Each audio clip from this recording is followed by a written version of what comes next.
Hello everybody and welcome back to Odin's Movie Blog. I am the critic who is a cynic. Hope you are doing well, and today we're talking about some more Star Wars news, starting first off with this story that Simon Pegg, yes that's right River, Simon Pegg says new Star Wars films are missing George Lucas's imagination, even though when you use that kind of I'm sorry. This is just the nerd in me. When you have an S that ends in the name, you don't need to. But anyway, that's beyond the point. With all that being said, what we have here is the truth. The fact remains that when we look to the current state of Star Wars, what do we have? We have an agenda. We have a politicized agenda to try and push identity politics into the films. Sometimes it's done very overtly. Sometimes it's done very subtly. You know, you can look to pretty much every single film that has come out since Disney Star Wars came out and be able to find those identity politics items. You know, of course, I could spend an entire video going through all of them, but we have already spent so much time talking about them. But I wanted to point this out because Simon Pegg finally at least wakes up for a little second. For a little second, he wakes up from his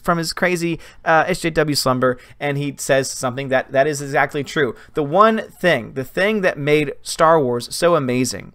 And this is something that you can just look back to any one of the films. It's not one single part. It's not one single item. It's not even one single character. It is one single imagination. It is one single image and plan and vision that George Lucas had. When George Lucas sold Star Wars, we got excited. Or at least I got excited because I thought, okay, they're going to take that same vision and they're going to run with it. They're going to take that same vision and they're going to add to it, and they're going to make things so cool, and they're going to try and do some big and awesome, incredible things. And instead what they did was they said, oh, George, you had a nice vision, but guess what? That vision doesn't matter anymore. That vision is stuck in the past. And so therefore, all those people who believe in your vision, we are also going to leave in the past so that way we can embrace this new generation. We can embrace this new diverse generation who isn't really even showing up for the films anymore when you look to Solo's box office. So what does this all mean? Maybe people need to start listening to Simon Pegg on this one. Maybe people need to start listening to George Lucas. At the very least, Disney could fix a lot of its problems by doing one thing, and that's not hiring, firing, or doing anything other than just one thing. What is George Lucas's vision, and how can we get Star Wars back into it? Because at the end of the day, what you are dealing with is you are dealing with a universe that was set up by and created by George Lucas. You have delved away from it for the sake of identity politics, and now you have an opportunity because now you are so low. The very fact that you so low lost money and lost as much money as it did means that there is not really much lower that you can go. Though, of course, if you try and test us, we will definitely bring you down that far. But here is the opportunity for them to be able to fix things. And that is by embracing, once again, the vision of George Lucas. One of the ways that they could do that, and this is something that I have been very excited for hey, come over here.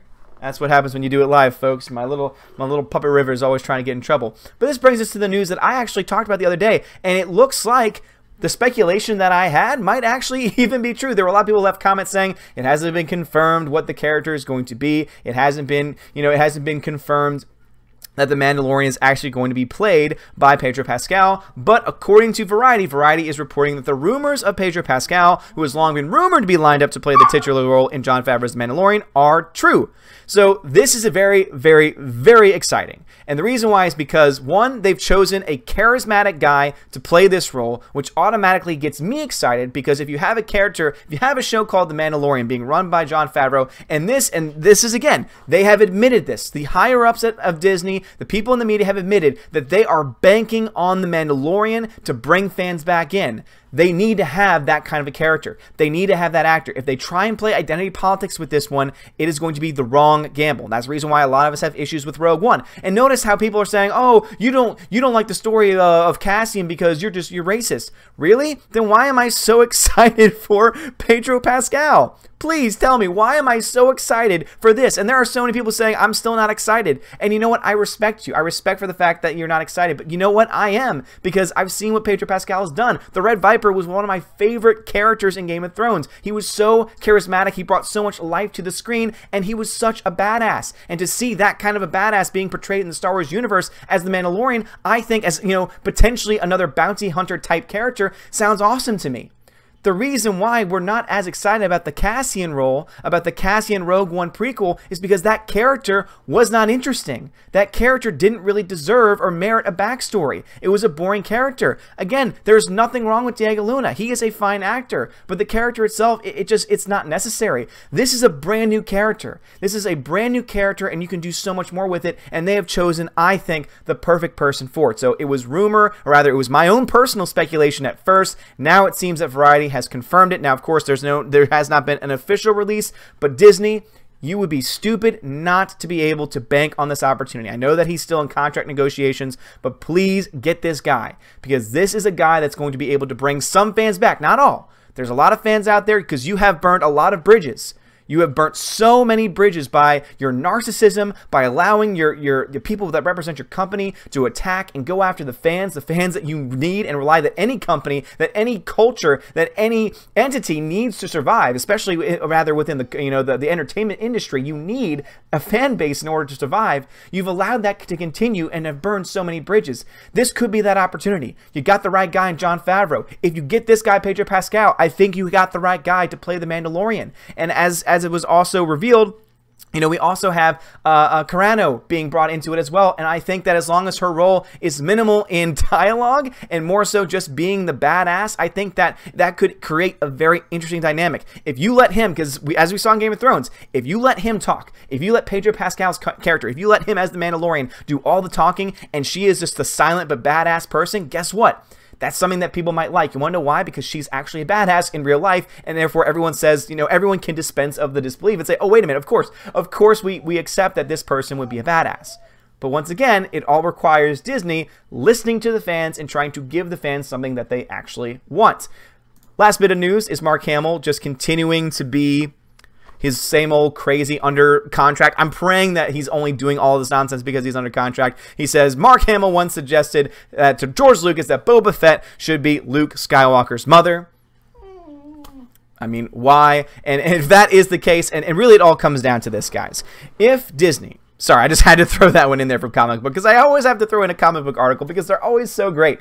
But if Disney really wants to get the fans back on board, if Disney wants Episode 9 to break even, if Disney wants Episode 9 to do well, it is possible.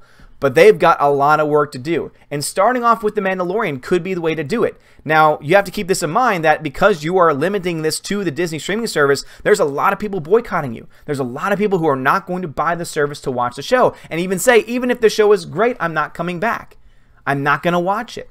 I personally would watch it if it's good because I like good television. I'm not just going to, I'm not just going to give up on something completely because of that. I might not buy the service to watch it, but that of course remains to be seen because, as I said before, I will buy the service if the library they provide is vast and amazing and goes into their deep archives of classic Disney movies and shows. That's like my main criteria. But this would be a great bonus, especially if Pedro Pascal is a part of it. Because guess what, guys? If they don't do it, then in the words of I had to tie this in. Oh, CNN, no thank you. No thank you, CNN. Ad blocker, psh, I'm not going to whitelist you. But in the words of President Trump, this is no time for a Star Wars sequel. No, this is not him talking about Star Wars the movie. This is him talking about something else completely different. But I saw this headline, and I thought to myself, this is a perfect way to end it. Because seriously, Disney, if you're not going to listen to the fans, if you're not going to listen to people like Simon Pegg, people who are part of your universe, that George Lucas' imagination needs to be brought back in, if you're not going to try and make The Mandalorian the best series that it possibly can, and if you're not going to try to avoid identity politics, guess what's going to happen? People are not going to want to see your Star Wars sequel, and as President Trump says, there's going to be no time. Ain't nobody got time for that. But anyway, guys, what are your thoughts on this? Do you think this is good? Again, as I said before, I speculated this before, but now Variety is reporting that the rumors are indeed true. What does it mean to say rumors are true? Who knows? But it does seem to be the case that this guy is going to be the Mandalorian. As I said, I think that's going to be an excellent choice. I think that is going to be fantastic because, once again, he was spot on as Oberyn Martell in Game of Thrones, did a great job. He was the Red Viper, and it was absolutely fantastic. And also, too, what are your thoughts on Mark Hamill saying that Boba Fett could, suggesting to George Lucas that Boba Fett be his mother? And I guess this is where you see it, the fact that Mark Hamill suggested that to George Lucas, and George Lucas said, no, we're not going to do that. No, that wouldn't make any sense because that's stupid. The fact that we know that is the reason why we know that even though he might not be the best person at writing dialogue, even though we know he's far from perfect, the universe that he built, the idea and the concept that he made is phenomenal. Love to hear your thoughts in the comments below. If you like this video, hit that thumbs up, hit that subscribe. It helps me out a lot. You are all amazing, beautiful people. Have a great day. And as always, God bless.